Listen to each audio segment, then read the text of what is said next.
Всем привет! Вы на канале Планета Земля, и сегодня мы поговорим о Енисее, о живой душе Сибири.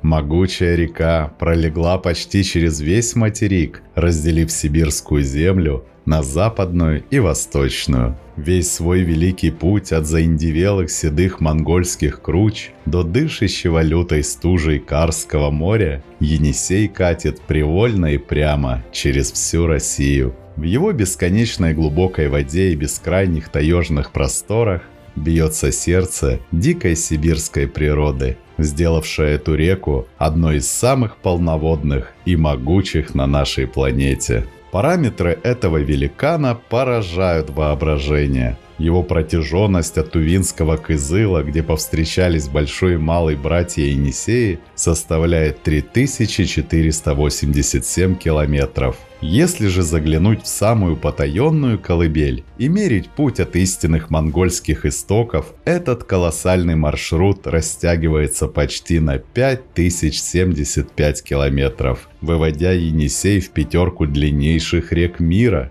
Бассейн его так огромен, что укрыл бы под своим зеленым таежным крылом всю Западную Европу. Его площадь превышает 2,5 миллиона квадратных километров. Каждую секунду этот титан дарит океану полноводный вздох в 20 тысяч кубических метров воды. По этому показателю в России Енисею просто нет равных. Нрав у Енисея соткан из вечных контрастов. В своих верховьях он яростный горный житель, буянит и грохочет в темных теснинах Саянского коридора и Енисейского кряжа, преодолевая опасные шиверы, мелководные перекаты с быстрым течением и скальные пороги. Но вырвавшись на равнинный простор, Енисей преображается в мудрого молчаливого хозяина, чье величие разворачивается вширь на многие километры. На своем пути к океану река последовательно пересекает 3 климатических пояса,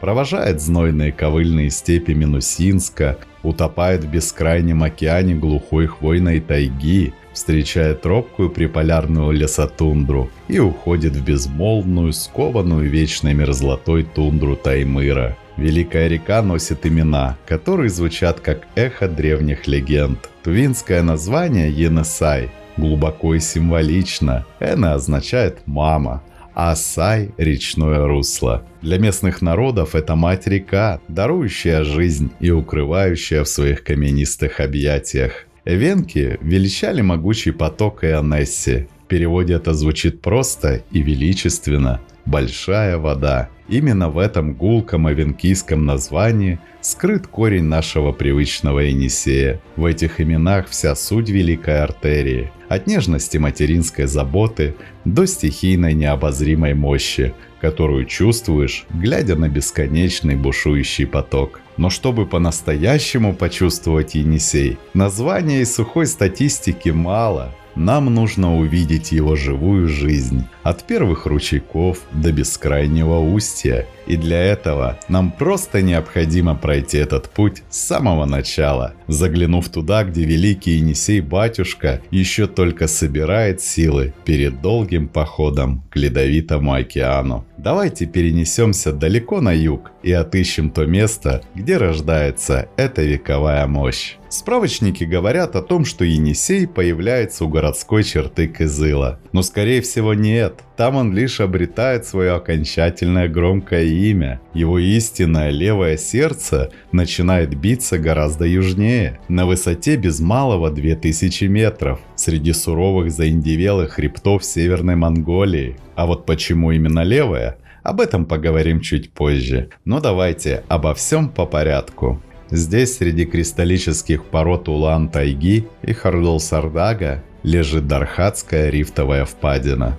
Родная долина и геологический брат глубоководного Байкала. Этот гигантский тектонический провал веками работает как природный аккумулятор влаги. Тысячи хрустальных ручьев сбегают со склонов, чтобы слиться в единый ствол Шишгит-Гола. Прежде чем набрать горную силу, река успокаивается в зеркальной системе проточных озер. Крупнейшая из них, Даот-Сагаан-Нуур, становится для нее огромным природным фильтром. Озерная гладь выравнивает бурный сток и создает тихую защищенную колыбель для уникальной озерно-речной жизни, где в ледяной воде нерестятся сиговые рыбы. Миновав пограничные рубежи, река принимает в себя силу притоков Босы-Ингола и Белина. На Тувинской земле этот отрезок единого русла нарекают Кызылхемом, Красной рекой, из-за багровых обожженных солнцем скальных обнажений, сжимающих воду в тиски. На протяжении сотни километров река несется на запад по глубокому тектоническому разлому Саянского складчатого пояса. Это 100 километров непрерывной ярости, каскады порогов, хаотичные шиверы и вздымающиеся до неба водяные валы проверяют скалы на прочность.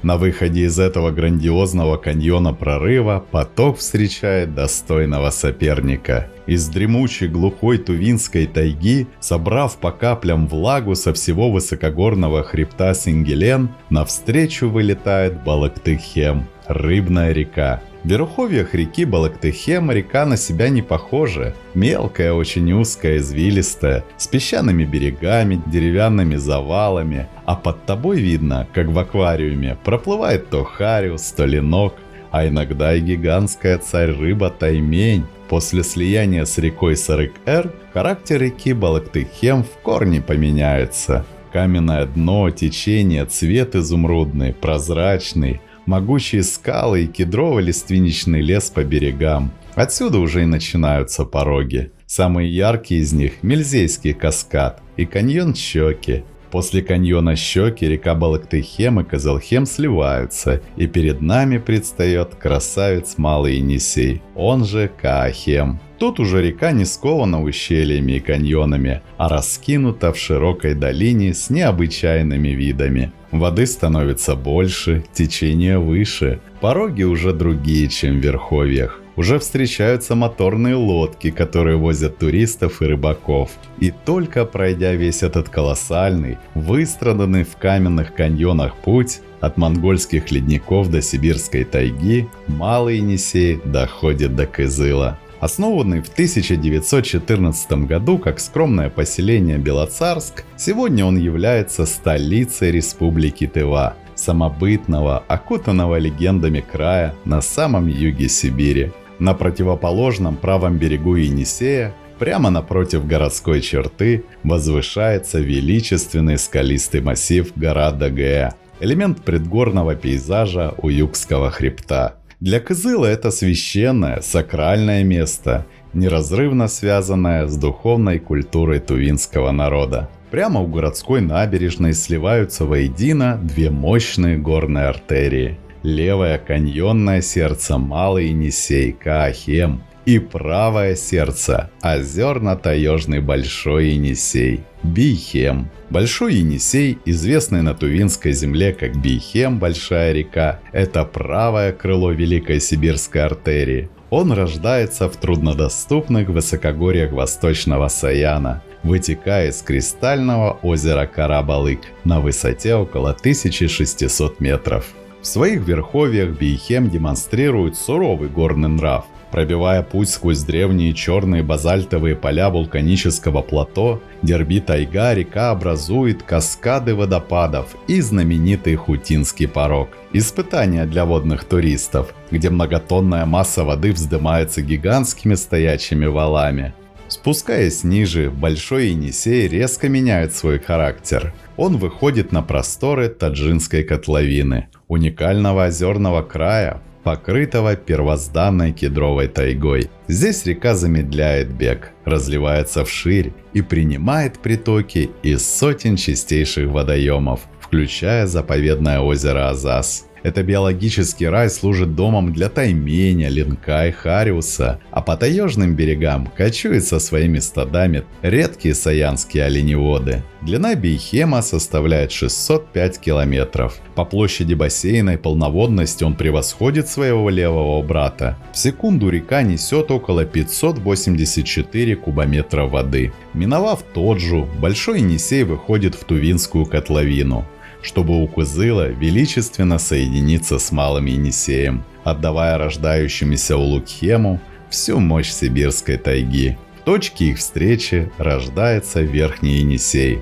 Улугхем, устремляющий свои воды на север, сквозь всю Сибирь к Ледовитому океану. Именно здесь, на набережной у слияния рек, установлен обелиск «Центр Азии», величественная стела, увенчанная шпилем с планетарными сферами и фигурами мифических арзеланов, львов-хранителей, фиксирующая географическую точку географического центра Евразийского материка. А совсем рядом, на противоположном берегу, прямо у воды, установлена грандиозная золотая статуя Будды, который своим благословляющим взором обращен к рождающемуся Енисею и встречает Малый Енисей, завершивший свой колоссальный путь из монгольских ледников и каньонов. А мы движемся по уникальному географическому и историческому коридору Тувы. Здесь, в широкой степной Тувинской котловине, объединенный поток Большого и Малого Енисея обретает свое великое имя – Улугхем,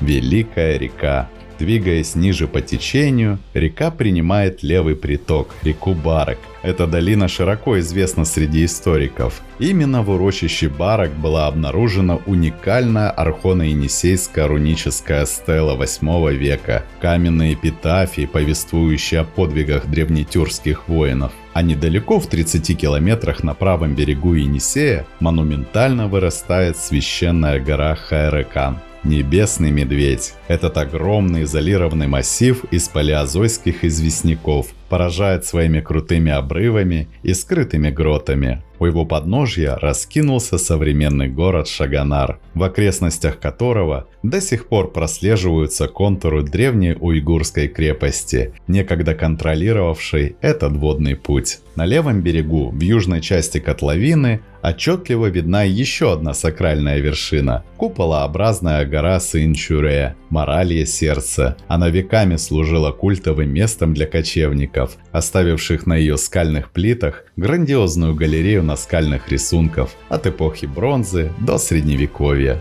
В районе правого притока Элихем русло подрезает отроги хребта, обнажая красноцветные пласты девонских песчаников. Здесь река начинает заметно сужаться. Степной простор уступает место подпору Саяно-Шушенского водохранилища. Саяно-Шушенское водохранилище – это гигантское рукотворное море, раскинувшееся на стыке Тувы, Хакасии и Красноярского края. Она заполнила собой суровый Саянский коридор, узкое тектоническое ущелье длиной 280 километров, где бурный Енисей пробивал путь сквозь скалы западного Саяна. Резервуар начал формироваться в 1975 году, после перекрытия реки при строительстве Саяно-Шушенской ГЭС. Сегодня это глубоководный водоем площадью более 600 квадратных километров и глубиной до 220 метров у плотины. Появление водохранилища кардинально изменило геологический облик и логистику региона,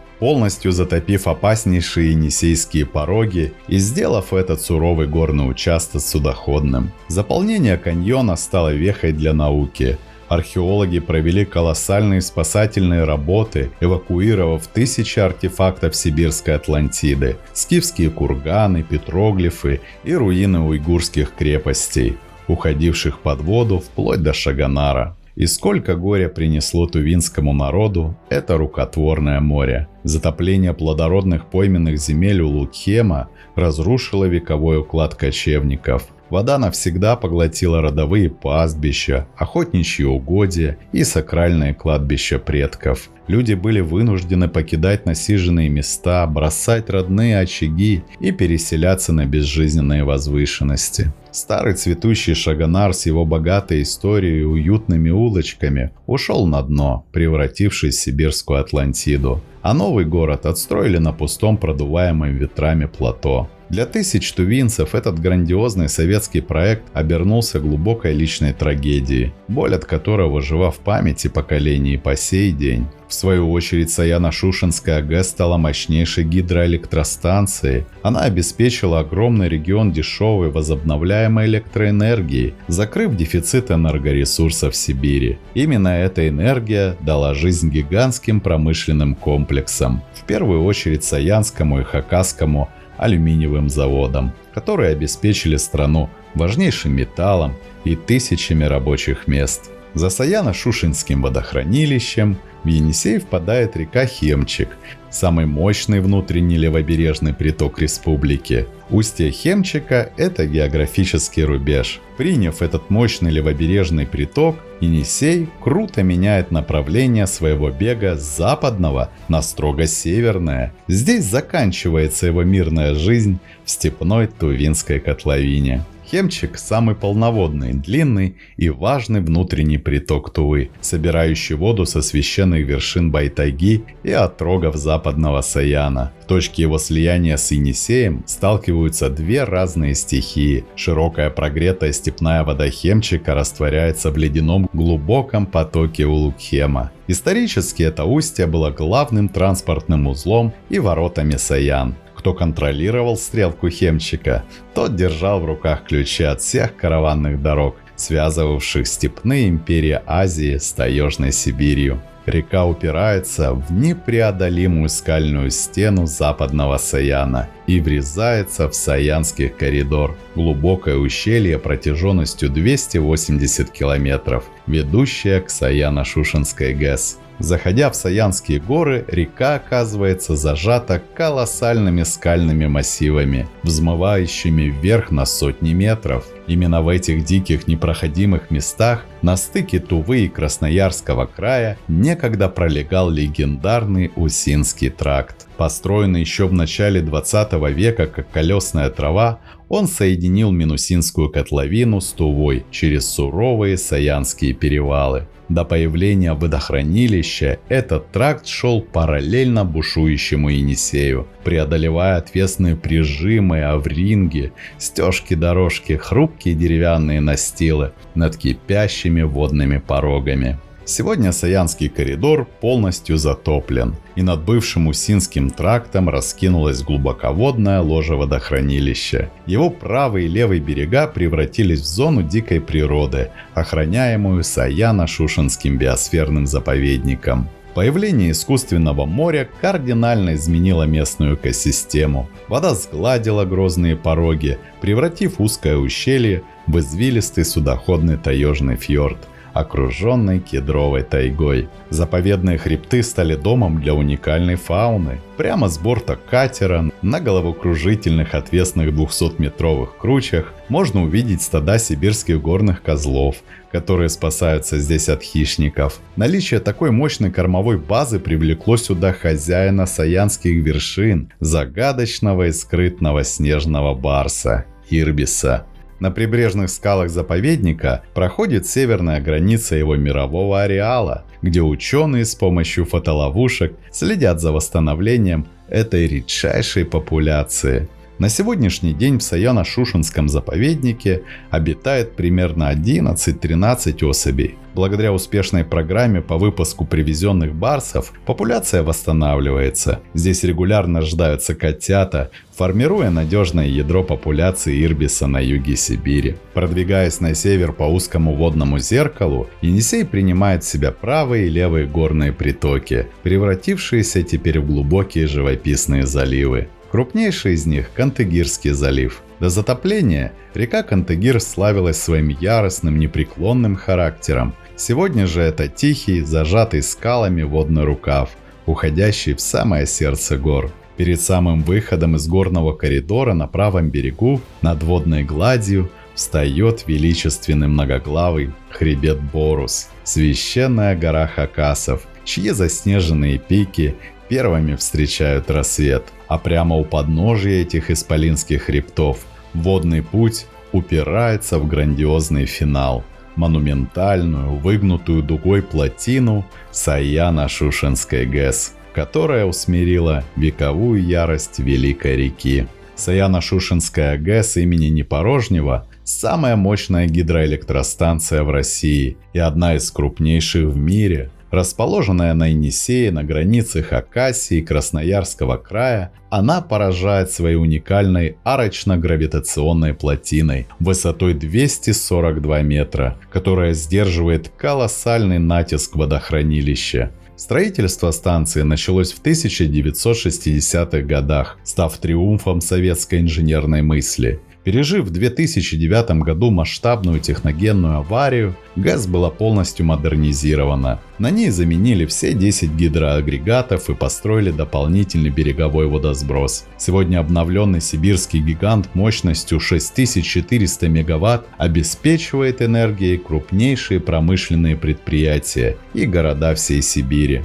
Рядом с ней, слегка ниже по течению, находится поселок городского типа Черемушки, для которого она является градообразующим предприятием. А с самой электростанцией его связывает трамвайная линия, самая, наверное, необычная в России. Всего в нескольких километрах ниже Саяно-Шушенской ГЭС, на правом берегу Енисея, уже на территории Красноярского края, из воды вертикально вверх взмывает грандиозный скальный массив. Это Мраморка, самая большая мраморная скала в России. Высота этого монолитного скального обрыва составляет около 400 метров. Скала полностью сложена мрамором, который имеет уникальные оттенки – от нежно-розового до кремового и глубокого серого. В советские годы у подножья горы велась пробная добыча камня для нужд Великой стройки, из-за чего на склоне образовался характерный ступенчатый амфитеатр. Сегодня Мраморка – это место для альпинистов и скалолазов. Здесь обустроен экстрим-парк, проложены десятки сложнейших вертикальных трасс и оборудована виа-феррата – скальный путь со стальными канатами, с вершины которой открывается потрясающий панорамный вид на Енисей.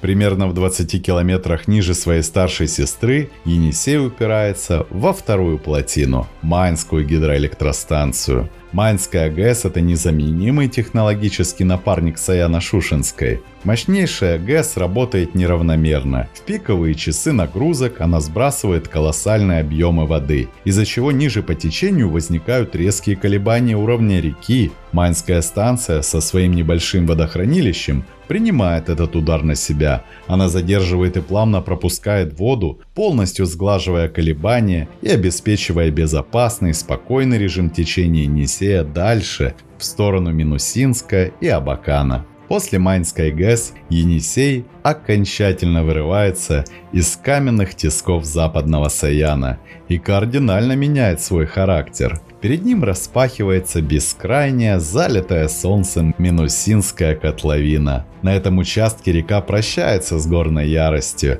и становится равнинной, но по-прежнему могучим и полноводным великаном. Выйдя из горного коридора в районе Саяногорска, Енисей резко сбавляет скорость. Его русло, зажатое до этого в узком 200-метровом каньоне, вдыхает свободно и разливается вширь. Река начинает дробиться на сотни проток, рукавов и стариц, формируя грандиозные пойменные ландшафты. Долина расширяется местами до нескольких километров, образуя бесчисленные песчаные и галечные острова, густо заросшие тальником и тополями. Степной рельеф котловины уникален. Сухие выжженные ковыльные степи и древние курганные поля здесь соседствуют со свежестью могучей реки. Правый Красноярский берег постепенно становится более холмистым и лесостепным, а левый Хакасский остается преимущественно равнинным и открытым всем ветрам. Саяногорск – это первые ворота Енисея на равнине. Город возник как рабочий поселок строителей Саяно-Шушенской ГЭС, но сегодня это один из крупнейших индустриальных центров Сибири, где работают мощнейшие алюминиевые заводы. Прямо в черте города река еще сохраняет прозрачность и холод саянских ледников, плавно унося их вглубь степей. За Саяногорском в Енисей впадает Оя. Река Оя – важнейший правый приток Енисея на этом предгорном участке. Она рождается на высоте 1400 метров, вытекая из Ойского озера, в диких высокогорьях западного Саяна, по соседству со знаменитым природным парком Ергаки, жемчужиной Саян. Преодолев бурные таежные ущелья и шиверы, Оя выходит на просторы Минусинской котловины. Здесь ее характер меняется, течение успокаивается, русло начинает петлять среди светлых сосновых боров и холмистых степей. Преодолев 254 километра, Оя впадает в Енисей чуть ниже исторического поселка Шушенское и Казанцево, принося в великую реку чистейшие талые воды саянских ледников. Миновав устье реки Оя, Енисей полностью оставляет позади предгорья Саян и разворачивает всю свою мощь на просторах Минусинской котловины, плавно приближаясь к старинному Минусинску. Расположенный на правом берегу Енисея, на Минусинской протоке, этот старинный город один из старейших в Южной Сибири, основан в 1739 году. Минусинск сохранил архитектуру 19 века с купеческими каменными домами. Из-за рельефа котловины здесь образовался уникальный микроклимат. Тут невероятно тепло для Сибири, созревают сады, а местный бренд – гигантские минусинские помидоры. Некоторые плоды весят больше 2 килограммов. На левом берегу в Хакасии, в знаменитой долине царей, Салбыкский курган, который часто называют Сибирской пирамидой. Хотя он и не стоит прямо на берегу Енисея, он тесно связан с историей региона, через который протекает река. Это было грандиозное погребальное сооружение тагарской культуры. 3 век до нашей эры, состоящее из огромных каменных плит, весящих десятки тонн. Высота кургана в древности достигала 30 метров. Из-за своей пирамидальной формы и колоссальных размеров он получил статус крупнейшего археологического памятника Хакасии. Его часто называют пирамидой из-за инженерной сложности и того впечатления, которое он производит среди степного ландшафта. В финальной точке этого степного участка происходит гидрографическое событие. Слева в Енисей впадает мощная река Абакан. В месте их слияния стоит столица Хакасии, город Абакан, основанный на стрелке Енисея и реки Абакан. Город вырос из старинного хакасского улуса и Усть-Убаканского острога. Сегодня это крупный промышленный, научный и культурный центр Южной Сибири. Город обладает уникальным рельефом. Его окружают бескрайние ковыльные степи, курганные поля и живописные пойменные луга. Главной природной достопримечательностью Абакана является гора Самохвал, расположенная прямо у слияния рек, откуда открывается потрясающая панорама на водные плесы, острова и бескрайние просторы Минусинской котловины. Это рубеж, где Енисей аккумулирует силы Хакасии и юга Красноярского края, чтобы идти дальше, на север, сквозь всю Сибирь. Река Туба – крупный правый приток Енисея, образующийся в предгорьях Восточного Саяна при слиянии рек Козыр и Амыл. Протекая по живописным просторам Минусинской котловины, река имеет длину 119 километров. Ее русло очень изменчиво. Оно активно ветвится на протоки, формируя множество песчаных кос и поросших лесом островов. Исторически Туба была ключевой транспортной артерией для освоения юга Сибири. Сегодня вместе ее впадения в Енисей образовался огромный глубоководный Тубинский залив Красноярского водохранилища, Красноярского моря. А Красноярское водохранилище – один из крупнейших искусственных водоемов мира, созданный в 1960-х годах при строительстве Красноярской ГЭС. Оно протянулось почти на 400 километров от Абакана до Дивногорска, заполнив глубокую тектоническую впадину между отрогами Восточного Саяна и Кузнецкого Алатау. Ширина моря местами достигает 15 километров, а глубина 105 метров. Береговая линия водохранилища невероятно живописна. Степные пейзажи юга сменяются суровыми таежными скалами, прорезанными глубокими фьордами и каньонами. Красноярское водохранилище – это грандиозный проект, обернувшийся для Сибири экологической травмой. Огромное море площадью 2000 квадратных километров затопило плодородные земли и тысячи археологических памятников. Из-за медленного течения вода бурно цветет, лишая водоем кислорода, а берега из мягких пород рушатся, увлекая на дно вековую тайгу. Глухая плотина ГЭС навсегда отрезала ценных енисейских осетров и тайменей от нерестилищ, заместив их более мелкой рыбой. Не поспоришь, электричество и мощь сибирской индустрии – это, безусловно, колоссальный плюс. Но какова цена, которую за этот триумф заплатила и продолжает платить экосистема Великой реки? А на левом берегу, поотдаль от Красноярского водохранилища, за зеркалами степных озер поднимаются из земли сундуки. Сундуки – это гряда из 8 отдельно стоящих скалостанцев в республике Хакасия, расположенная в долине реки Белый Июс. Геологически это мощные выходы девонских песчаников и конгломератов, возвышающейся над степной равниной на высоту до 200 метров. Гряда протянулась с севера на юг, образуя естественный барьер в лесостепной зоне Кузнецкой котловины. Этот ландшафт тесно связан с озерной системой региона. С вершины скал открывается вид на крупные водоемы, такие как Белё и Шира, а также на россыпь малых соленых и пресных озер. Древние люди использовали сундуки как естественную обсерваторию, отслеживая движение светил через каменные визиры для создания точных календарей. Река Бирюса рождается в диких отрогах восточного Саяна, как небольшая горно-таежная речка. В своих верховьях она стремительно пробивает путь сквозь скалистые шиверы и глухие дебри. Однако на финальном отрезке характер реки кардинально меняется. После строительства ГЭС и заполнения Красноярского водохранилища ее устьевая часть полностью ушла под воду, образовав залив. Протянувшись на несколько километров вглубь суши,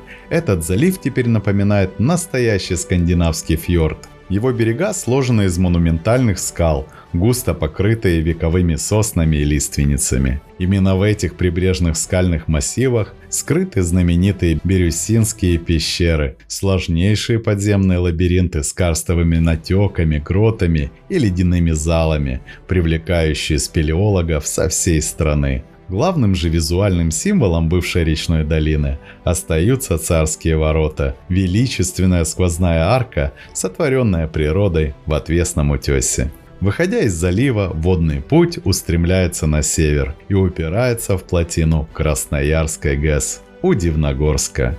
Второй по мощности энергетический гигант России. Ее монументальная 124-метровая плотина сдерживает натиск Красноярского моря. Станция знаменита уникальным единственным в стране судоподъемником, перемещающим корабли через хребет плотины на рельсах. Судоприемник есть, жаль нет специальных рыбопропускных сооружений. На Красноярской ГЭС, как и на Саяно-Шушенской, говорили сложно и нецелесообразно. Но по слухам, Красноярская ГЭС регулярно финансирует выпуск миллионов мальков осетровых и других ценных видов рыб енисей. Это один из способов компенсировать невозможность естественной миграции. Хорошо, если бы так. Сам город, рожденный Великой Стройкой 1960-х годов, получил имя благодаря окружающим его дивным горам. Это отвесные зубчатые утесы левого берега, монументально нависающие над рекой. Дивногорск плавно спускается к Енисею террасами, а его обновленная набережная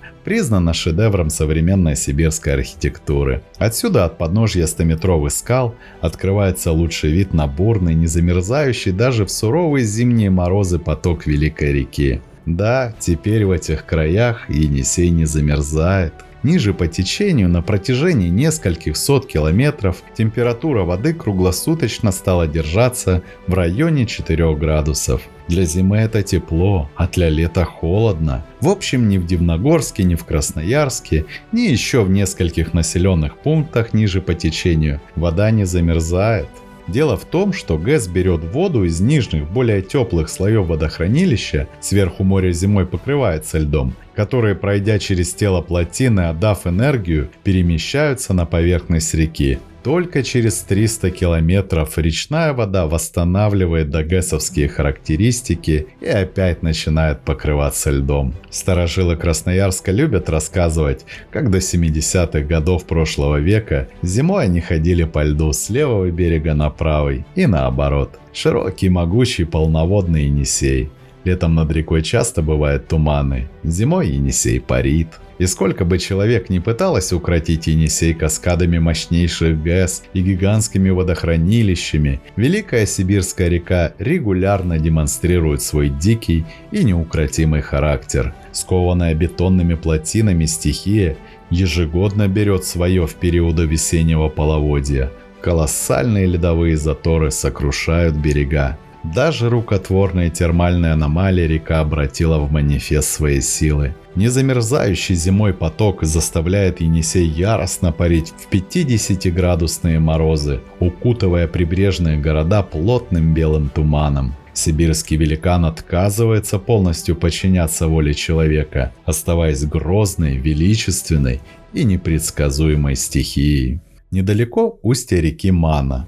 Река Мана – один из самых красивых и известных правых притоков Енисея. Она берет начало в диких отрогах Восточного Саяна, на стыке с хребтом Манское Белогорье, и преодолевает путь в 475 километров. В своих верховьях Мана – стремительная горная река, местами уходящая под землю, в так называемый Манский провал. Однако, вырываясь из таежных ущелий на равнину, она успокаивается, а ее русло начинает живописно петлять среди смешанных лесов и величественных скальных выходов. Национальный парк Красноярские столбы – грандиозный памятник природы и главная гордость Красноярского края. Он расположен на правом берегу Енисея, в отрогах Восточного Саяна, сразу за устьем реки Маны, на доступах к Красноярску. На протяжении 30 километров река ласково огибает дикие таежные отроги парка, отделяя так называемые дикие столбы от остальной части Восточного Саяна. Связь между ними прослеживается во всем. Многочисленные чистейшие ручьи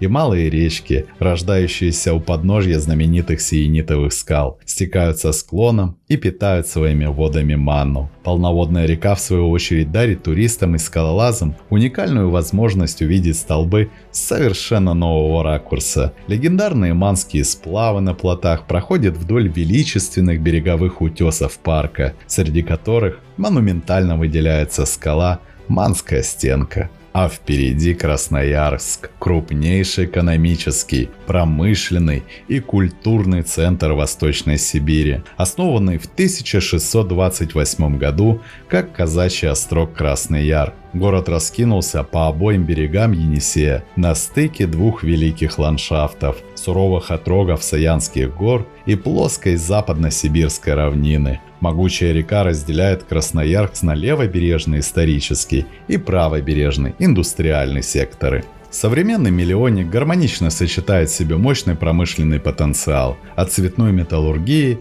до космического машиностроения с уникальным природным наследием. Главной гордостью города является знаменитый коммунальный мост, соединяющий берега Енисея через остров отдыха и панорамы набережных, которые тянутся вдоль незамерзающего из-за работы Красноярской ГЭС русла. Красноярск считается одним из самых благоустроенных и зеленых городов Сибири. Город служит мощным транспортным узлом на Транссибирской магистрали, аккумулируя энергию Енисейской Сибири и открывая ворота для освоения бескрайних северных территорий. Как только мы выплываем из Красноярска, цивилизация мгновенно заканчивается, горы отступают, и Енисей врезается в глухую бесконечную тайгу. Река становится глубокой и молчаливой. Посреди этой бесконечной тайги, укрытой гранитными отрогами Енисейского кряжа, уютно расположился закрытый Железногорск. Рожденный в 50-х годах как секретный наукоград, он спрятал свои производства глубоко под скалами. На поверхности же это удивительно тихий зеленый город-сад, где вековые сосны растут во дворах, а в самом центре разлилось красивое таежное озеро. А дальше тайга, бескрайняя, суровая сибирская тайга. На сотни километров вокруг Енисей становится единственной живой дорогой среди монолитного зеленого океана. Исчезают города, берега одеваются в глухие хвойные дебри, а сама река катит свои холодные воды в глубоком молчаливом спокойствии. Справа в это величественное безмолвие впадает река Кан, бурный и полноводный правый приток, несущий свои воды со склонов Восточного Саяна. Место их слияния – историческая Усть-Канская стрелка, издревле служила воротами вглубь сибирских земель. До того, как затеряться в таежной глуши Енисея, Кан успевает заявить о себе. Главным городом на его берегах является Канск, выросший из старинного казачьего острога 17 века. Он долгое время служил важным оплотом на знаменитом Сибирском тракте. Выше по течению, в окружении густых лесов, расположился еще один город – закрытый Зеленогорск, крупный центр отечественной атомной промышленности. Прощаясь с этими городами, Кан отдает всю свою мощь Енисею, который устремляется дальше на север, к Грозным порогам. Пройдя мимо устья Кана, река начинает незаметно набирать скорость. Впереди, зажатый мрачными скалами Енисейского кряжа, уже глухо ракочет Казачинский порог. Место, где мирное течение превращается в яростный кипящий поток, а вековая тайга расступается перед буйством высвобожденной водной стихии. И посреди реки, прямо намертво на пороге, стоит Туир Енисей, стальной корабль-монстр. Он не плывет сам по себе. По дну реки сквозь порог проложен гигантский тяжеленный стальной трос. Туир поднимает этот трос из воды, пропускает через свои мощные внутренние барабаны и буквально со скрежетом и ревом тащит сам себя и привязанные к нему баржи вверх по течению против реки. Енисейское речное пароходство бережно поддерживает его на ходу, регулярно проводя капитальные ремонты. Туирная тяга Литуаж практически полностью ушла в историю. На судоходных реках Европы и Америки от нее отказались. До 2005 года 2 электрических Туира таскали баржи по подземному туннелю на канале Сан-Кантен во Франции, но и этот участок в итоге модернизировали. Так Енисейский великан — это без преувеличения живой памятник инженерной мысли и настоящий мировой эксклюзив. На стыке Среднесибирского плоскогорья и Енисейского кряжа происходит событие, которое гидрографы называют географическим парадоксом Сибири. Здесь, у поселка Стрелка, сливаются две величайшие водные артерии – Енисей и Ангара. Ангара – одна из самых удивительных и мощных рек России, единственная дочь Седого Байкала, вытекающая из него грандиозным потоком шириной в 1 километр. Общая протяженность реки составляет 1779 километров. Из-за колоссального гидроэнергетического потенциала и стремительного падения русла Ангара стала основой уникального ангарского каскада гидроэлектростанций. Ее мощное течение сдерживают 4 гигантских плотины – Иркутская, Братская, Усть-Илимская и Богучанская ГЭС. Строительство этих энергетических гигантов навсегда изменило рельеф реки, превратив ее былые грозные пороги в цепочку колоссальных глубоководных искусственных морей. На берегах Ангары выросли крупные промышленные научные центры Сибири – Иркутск, Ангарск, Братск и Усть-Илимск.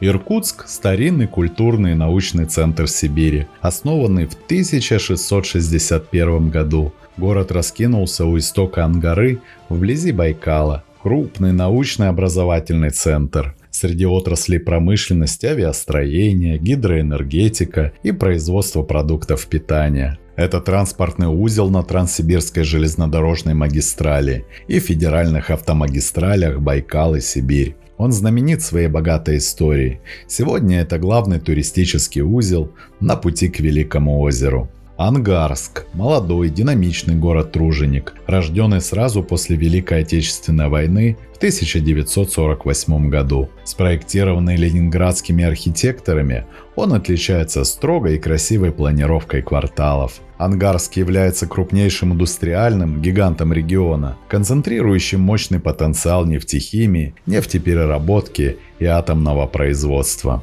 Братск – легендарный город первопроходцев и символ всесоюзных комсомольских строек 1950-х годов. Он возник посреди глухой тайги у подножья монументальной Братской ГЭС. Сегодня Братск – мощнейший промышленный узел, управляющий одним из крупнейших в мире алюминиевых заводов и гигантским лесопромышленным комплексом на берегу бескрайнего Братского водохранилища. А Усть-Илимск – живописный таежный город, выросший в 1966 году вокруг строительства одноименной ГЭС на 3 террасах скалистых берегов Ангары. Разделенный рекой на две половины, он славится своей особой атмосферой романтики 70-х. Город является важным центром деревообработки, опирающимся на бескрайние богатые лесные ресурсы Илимской тайги. Пройдя сквозь суровые скальные каньоны и плато в своем нижнем течении, Ангара успокаивается, широко разливаясь среди первозданной приангарской тайги. Финальной точкой ее самостоятельного пути становится знаменитая Стрелка. Здесь Ангара сталкивается в мощном ландшафтном споре с Енисеем. В месте слияния она визуально доминирует над соперником, ее русло значительно шире, а лазурно-бирюзовый хрустально-чистый Байкальский поток превосходит Енисей по объему приносимой воды почти в 1,5 раза. Ангара отдает всю свою колоссальную энергию Енисею, удваивая его мощь перед долгим броском к Северному Ледовитому океану. Кто-то скажет, что по гидрологическим законам дальше к океану должна была течь именно Ангара, ведь в точке встречи она безоговорочно побеждает соперника по всем ключевым параметрам. Кроме того, ее русло в створе слияния заметно шире, а площадь водосборного бассейна на этом этапе гораздо масштабнее. Но исключение из международных правил гидрографии объясняется историей и геологией. Казаки-первопроходцы двигались на север по Енисею, и к моменту открытия Ангары он уже был нанесен на карте как главная ось сибирской земли. Изменять государственные документы не стали. А с точки зрения геологии, Енисей течет в древней тектонической впадине и задает непоколебимое направление всей системы на север. А Ангара врезается в него сбоку, и она намного моложе. Пройдя стрелку и приняв Ангару, могучий Енисей несет свои воды всего 30-40 километров на север и упирается в левый берег, где на 30 километров вдоль реки растянулся Лесосибирск. Это город-гигант, собранный из отдельных рабочих поселков вокруг лесопильных комбинатов. Сюда в глубоководный и самый молодой на реке Лесосибирский порт сплавляют ангарскую древесину. Здесь огромные бревна достают из воды, перерабатывают и грузят в поезда. Сюда доходит тупиковая ветка Транссиба и морские баржи для отправки. Сразу за северной окраиной Лесосибирска Енисей принимает левый приток – реку Кемь. Именно здесь, в районе поселка Усть-Кемь, заканчивался знаменитый древний Волок из Оби, по которому первопроходцы перетаскивали свои лодки-кочи, чтобы попасть на Енисей. И всего через 15-20 километров ниже по течению от устья Кеми на левом берегу вырастают золотые купола Енисейска. Это отец сибирских городов, основанный в 1619 году. Встречает речников совершенно другой атмосферой. Не промышленной, а купеческой, старинной и каменной. Именно отсюда первопроходцы отправлялись открывать Лену, Амур и Камчатку. В 18 веке город превратился в крупнейшую купеческую столицу, через которую шли караваны с пушниной, китайским шелком и чаем. Известен он и как центр золотой лихорадки. Сегодня это уникальный город-музей под открытым небом, сохранивший дух ушедшей эпохи. Попрощавшись с золотыми куполами Енисейска, Великая река берет курс строго на север. На этом отрезке длиной около 100 километров Енисей окончательно сбрасывает остатки южного тепла, прощаясь с последними крупными городами, и врезается в глухую, суровую полосу настоящей приполярной тайги. Река разливается еще шире, ее берега становятся дикими, обрывистыми и абсолютно безлюдными. Левый берег остается низким и монотонно зеленым, а правый вздымается крутыми утесами Енисейского кряжа, поросшими густым слоем темно-хвойного леса. Венчает этот суровый переход устье Большого Пита, мощного каменистого правого притока, который шумно врывается в Енисей сквозь глубокие таежные ущелья. Большой Пит – это река золотоискателей и охотников. Она берет начало в самом сердце золотоносного Енисейского кряжа. Ее устье издавна служило речными воротами к богатейшим приискам севера Енисейской тайги. За этой точкой впереди Енисей ждет еще более глухое и таинственное Нижнее Приангарье. От устья Большого Пита Енисей продолжает свой неуклонный бег на север, все глубже погружаясь в бескрайнее таежное царство. На этом отрезке длиной чуть более 100 километров река становится еще более величественной, глубокой и спокойной, словно копит силы перед суровыми заполярными широтами. Главной географической вехой здесь становится устье реки Кас, которая плавно впадает в Енисей слева. Кавказ – река с удивительной исторической судьбой. Именно по ее руслу и притокам в конце 19 века был проложен знаменитый Обь-Енисейский соединительный канал – грандиозный водный путь, призванный связать две великие речные системы Сибири. Хотя этот рукотворный канал так и не стал полноценной транспортной магистралью из-за мелководья, устье Каса навсегда вошло в историю как ключевой узел великого транссибирского водного маршрута. За этой точкой Енисей ждет встреча со следующим таежным великаном – рекой Сым. Сым – это типичная, но невероятно живописная таежная река, несущая свои чистые темные торфяные воды из бескрайних болот западно-сибирской равнины. На сотни километрах вокруг ее русла раскинулась абсолютно дикая первозданная тайга, где нет ни городов, ни дорог. Исторически бассейн Сыма был родным домом для коренного малочисленного народа севера – кетов, которых первопроходцы называли енисейскими остяками. И сегодня устье Сыма остается символической границей, за которой начинается суровая, по-настоящему заповедная приполярная Сибирь.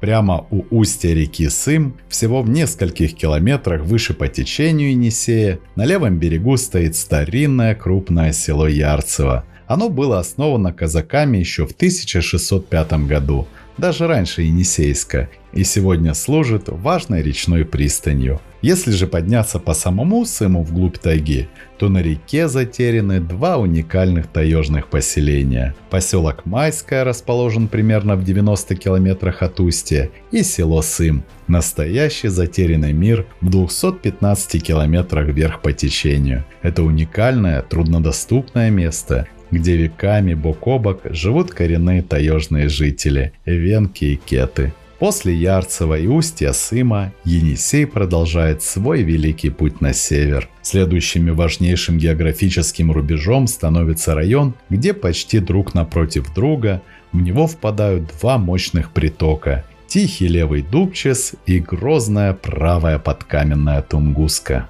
Дубчес плавно несет свои темные спокойные воды из непроходимых болот и лесов западно-сибирской равнины. На сотни километров вокруг его русла раскинулась абсолютно глухая первозданная тайга. Вообще, кто заметил, Енисей – это река огромных масштабов, чье русло на всем протяжении буквально усыпано островами, число которых исчисляется тысячами. Они меняют конфигурацию реки, создавая сложные лабиринты проток и заводей. И здесь, на корабликовском перекате, замерли два небольших островка, напоминающие декорации к забытой истории. Маленький кораблик и старая барочка. В свое время эти живописные места и сама река вдохновили авторов на создание песни, ставшей своеобразным гимном этим суровым, но прекрасным краям. Чуть ниже устья Дубчеса, но уже с правого берега, в Енисей с оглушительным шумом врывается подкаменная Тунгуска. Одна из самых грозных, каменистых и красивых рек Сибири. Ее протяженность составляет более 1800 километров. В отличие от спокойного Дубчеса, подкаменная Тунгуска пробивает себе путь сквозь твердые базальтовые трапы Енисейского кряжа. Ее русло изобилует крутыми порогами, шиверами и зажато монументальными скалистыми каньонами. Пороги Большой и Мучной до сих пор являются серьезным испытанием для речников в период весенней навигации. В районе подкаменной Тунгуски находятся два уникальных резервата, охраняющих первозданную природу Сибири. Центрально-сибирский заповедник раскинулся прямо в долине Енисея и устье Тунгуски. Это один из крупнейших питомников планеты, созданный для защиты нетронутой кедровой тайги, пойменных экосистем Великой реки и редких видов животных. Подкаменно-тунгусские столбы, их также называют суламайскими столбами. Это монументальное дикое геологическое чудо природы, расположенное в нижнем течении подкаменной Тунгуски, примерно в 20-30 километрах выше ее устья. Они находятся на территории Центрально-Сибирского заповедника, вблизи таежного поселка Суламай.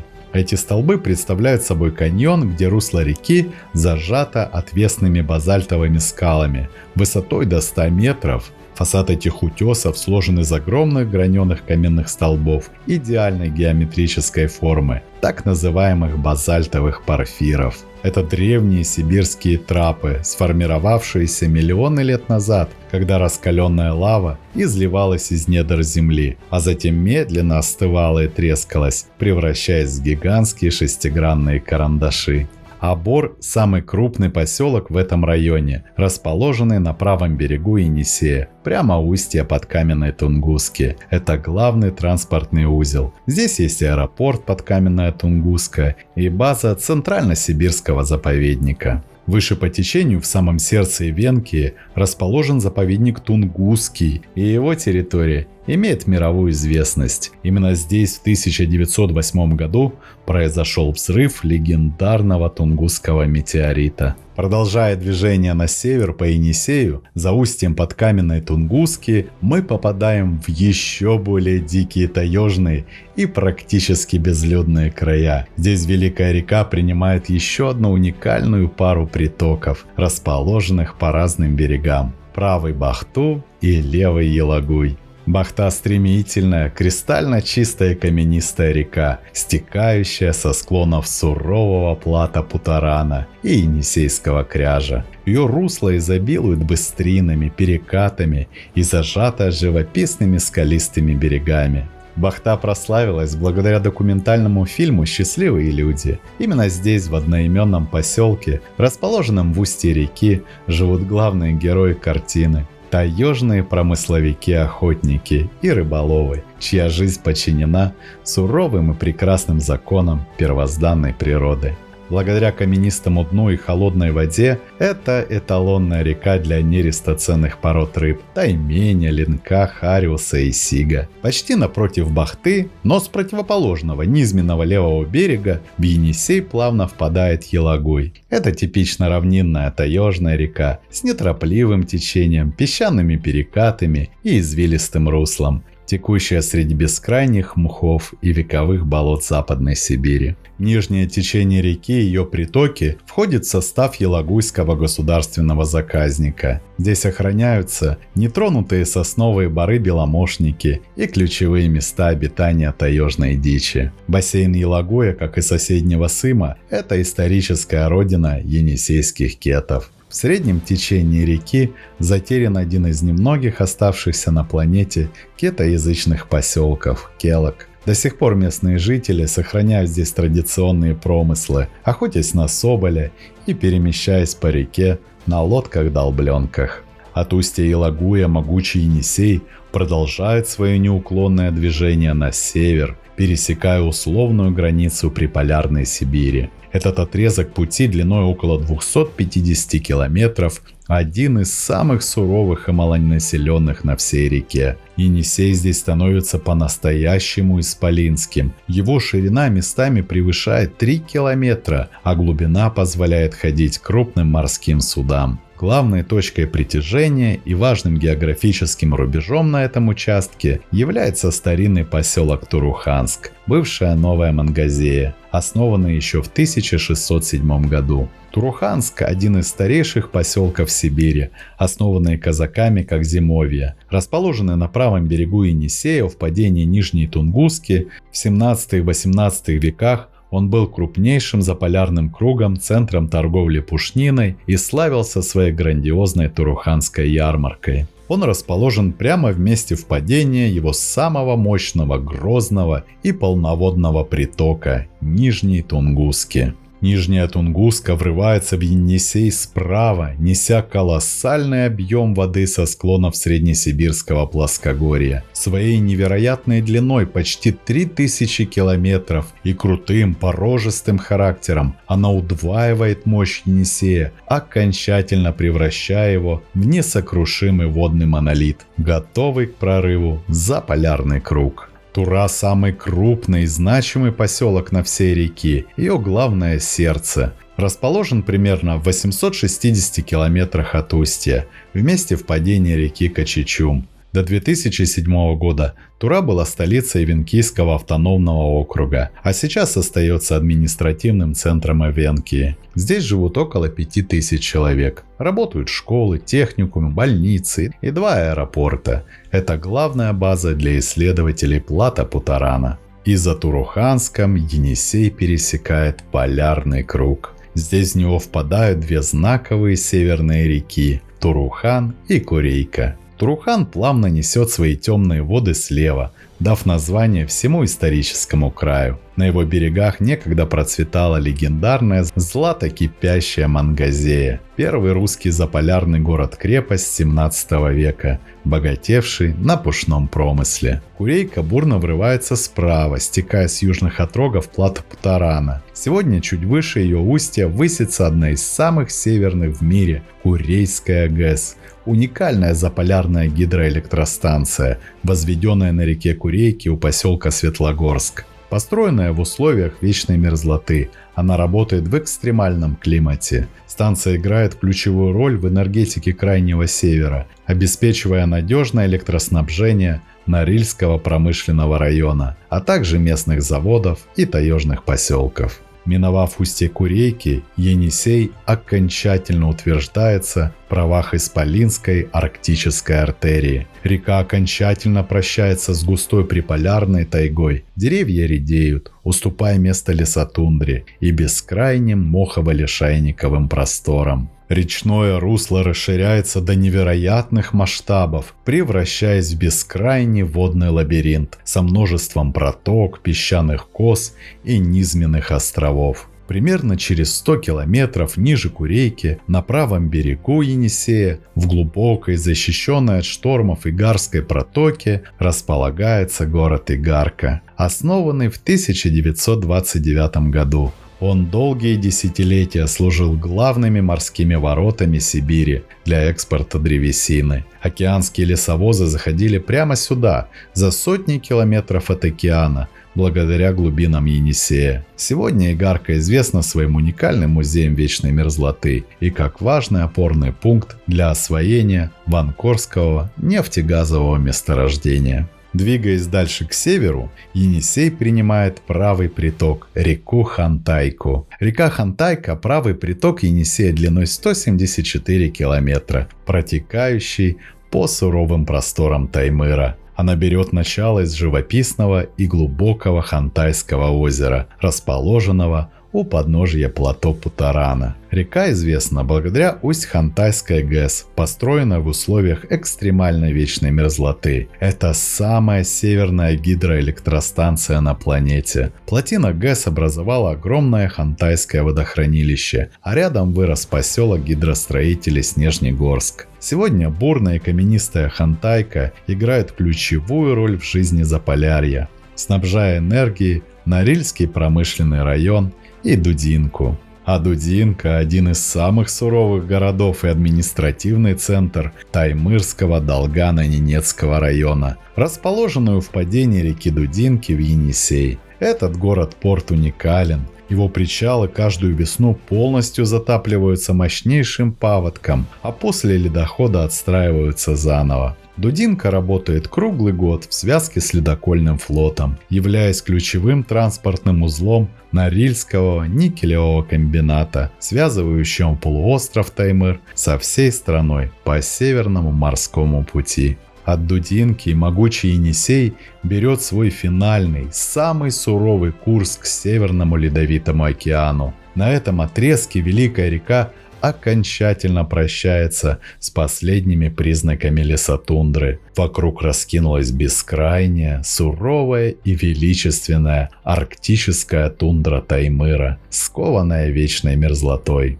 Здесь Енисей теряет свои привычные речные берега, расширяясь до невероятных 15-20 километров. водный поток превращается в бескрайний лабиринт, разделяясь на огромные протоки и огибая массивные песчаные острова, которые служат уникальным заповедным местом для гнездования миллионов перелетных птиц. На этом участке река становится настолько полноводной и глубокой, что здесь свободно маневрируют крупные морские суда и огромные ледоколы, обеспечивающие круглогодичную навигацию по Северному морскому пути.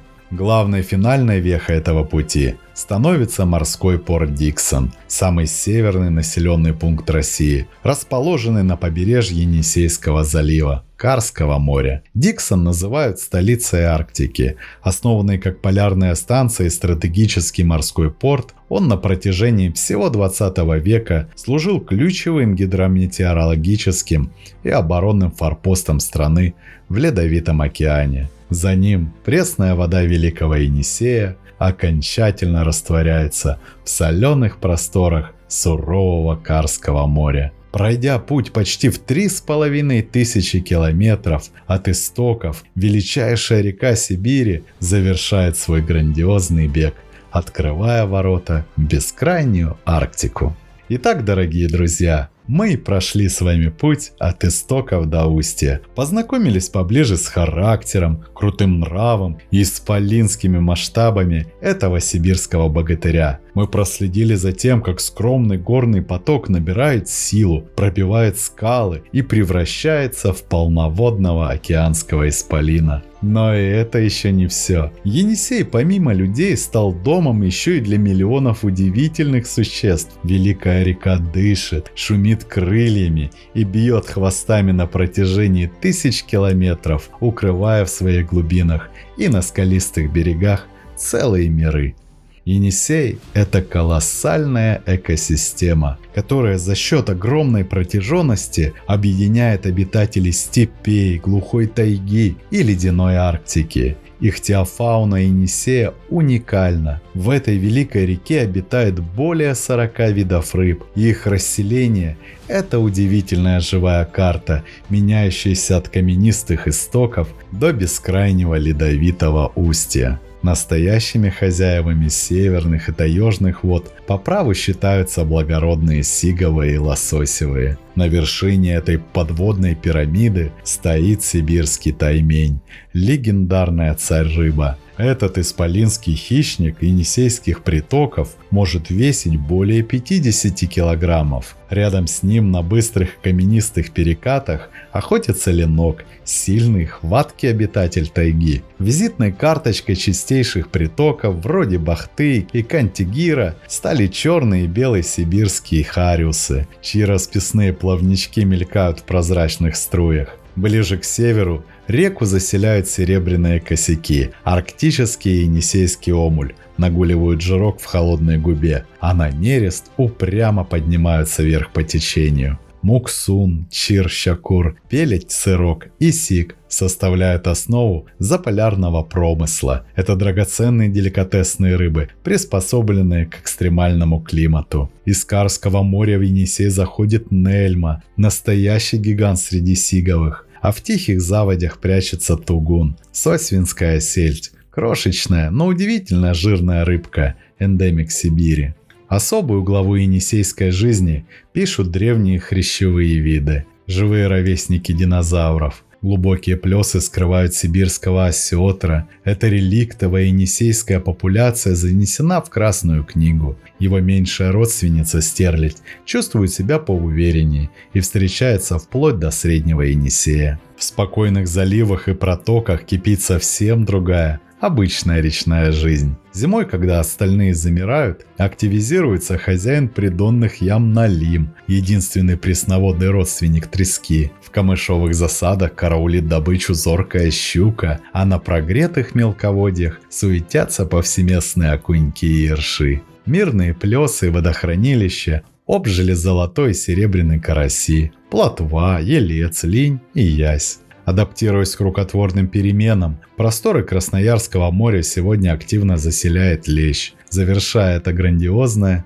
разнообразие Великой Сибирской артерии. Енисейская корюшка, азиатская зубастая корюшка – настоящий живой бренд культа и гастрономический символ Таймыра, да и, пожалуй, всего севера. Если на южном Енисее царит таймень, то на крайнем севере весной все сходят с ума по этой серебристой рыбке. От своей балтийской сестры енисейская зубатка отличается внушительными размерами. Крупные экземпляры достигают 30 см в длину. Корюшка рыба проходная. Зиму она проводит в холодных водах Енисейского залива Карского моря, а в мае огромные косяки устремляются вверх по великой реке на нерест. В этот момент Дудинку охватывает настоящая подледная лихорадка. На бескрайнем льду Енисея вырастают палаточные города. Жители штурмуют лунки, вытаскивают рыбу мешками. В городе даже проводят знаменитый фестиваль вслед за корюшкой. Устье и дельта Енисея – это место, где пресная сибирская вода встречается с ледяным дыханием Арктики, открывая ворота для удивительных морских млекопитающих. Это белуха, грациозный полярный дельфин.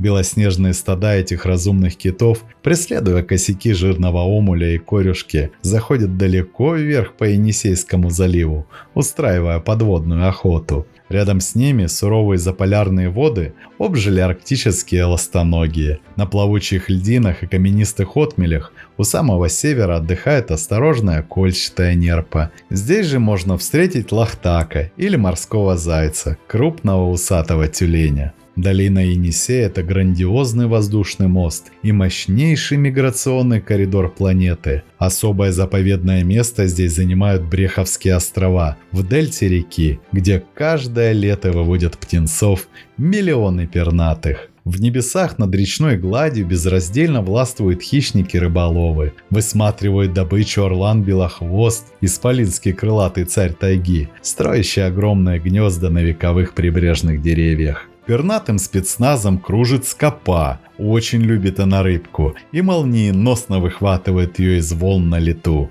А на головокружительных отвесных скалах Саянского и Енисейского кряжей прячут свои выводки редкие стремительные сапсаны-кречет. Но настоящий птичий базар разворачивается на воде. Главное украшение таймырской тундры – краснозобая казарка, редчайший мелкий гусь с удивительным ярким нарядным оперением. Рядом с ней тянутся караваны гуся-гуменника, белолобого гуся и пескульки. Протоки оглашают трубные крики белоснежных лебедей-кликунов и их меньших братьев – малых тундровых лебедей. А мелководье кишат бесчисленными утками. Здесь шумно плавают кряквы, черки-свистунки, шелохвости и хохлатые чернити, а скрытный гоголь умудряется устраивать гнезда в дуплах деревьев. Завершают этот вечный живой гомон суетливые речные крачки, горластые серебристые чайки и их северный сородич халей или восточная клуша, оглашающие просторы великой реки своими резкими криками.